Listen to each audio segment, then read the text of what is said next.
প্রিয় গায়েস, এই যে দেখেন আমরা এখন যাচ্ছি হাওড় এলাকাতে। ওই হাওড়তে দেখবো গিয়ে প্রচণ্ড বাতাস বইতেছে, অনেক প্রচুর ঢেউ।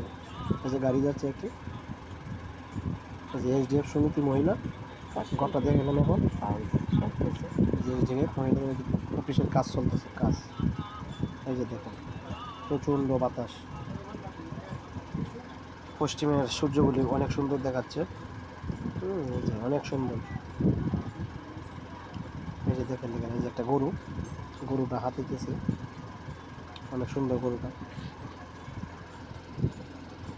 অনেক সুন্দর। দেখেন অবস্থা, ইস বাতাস রে, অনেক বাতাস, হাঁটাই যেতেছেন আজকে এত বাতাস আসছে যে হাওয়াটা কত সুন্দর দেখেছেন। এই যে দেখেন এই সব অবস্থাটা দেখেন। এই যে আমি হাইটে যেতে পারতেছি, প্রচুর বাতাস, মনে হয় আমারই উড়াই নিয়ে যাবে। এই যে দেখেন আমি হাঁটতে পারতেছি না। এই যে দেখেন দেখেন অবস্থাটা কি সুন্দর। বিকেলবেলা ভিডিও অনেক ভালোই হয়। এই যে আমাদের গ্রামের পূর্ব পাশে বয়ে গেছে একটি রাস্তা, সেই রাস্তার পাশে আছে একটি হাওরে প্রচুর বাতাস বইছে, ঢেউ। নদীতে দেখেন, এই যে নদীটা পাশে দিয়ে বাইক বয়ে যেতেছে। এই যে কিছু দেখা যাচ্ছে হাওরের সৌন্দর্যটা। এই যে দেখেন দেখেন অবস্থা, হাওরের ঢেউয়ের অবস্থারই বাতাসে মনে হয় উড়াইয়ে ফেলাই দেব যে অবস্থা। এই যে রাস্তার পাশে বয়ে গেছে একটি নদী পূর্ব পাশে হাওর।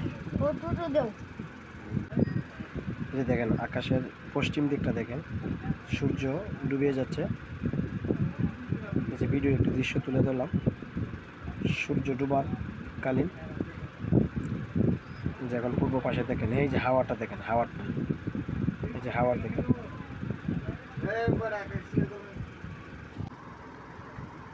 দেখেন কত ঢেউটি, সেই ঢেউ দেখে আমার একটি ছন্দের কথা মনে পড়ে গেছে। দেখেন হাঁসগুলি কত সুন্দর, একটি ছন্দ আছে, সেই ছন্দটি হচ্ছে ভালোবাসার মুক্ত পাখি। দেখেন ছন্দটি একটু বলি শুনেন। ভালোবাসা একটি পাখির মতো, যখন খাঁচায় থাকে তখন মানুষ তাকে মুক্ত করে দিতে চায়, আর যখন কালো আকাশে থাকে তখন তাকে খাঁচায় বন্দি করতে চায়। আসলে আমরা হচ্ছে এইরকমই, কখনো হাসি কখনো কান্না, এই সব কিছু মিলেই হচ্ছে আমাদের মানব জীবন। কখন যে সূর্যের মতো আমাদের জীবনটা ডুবে যায়।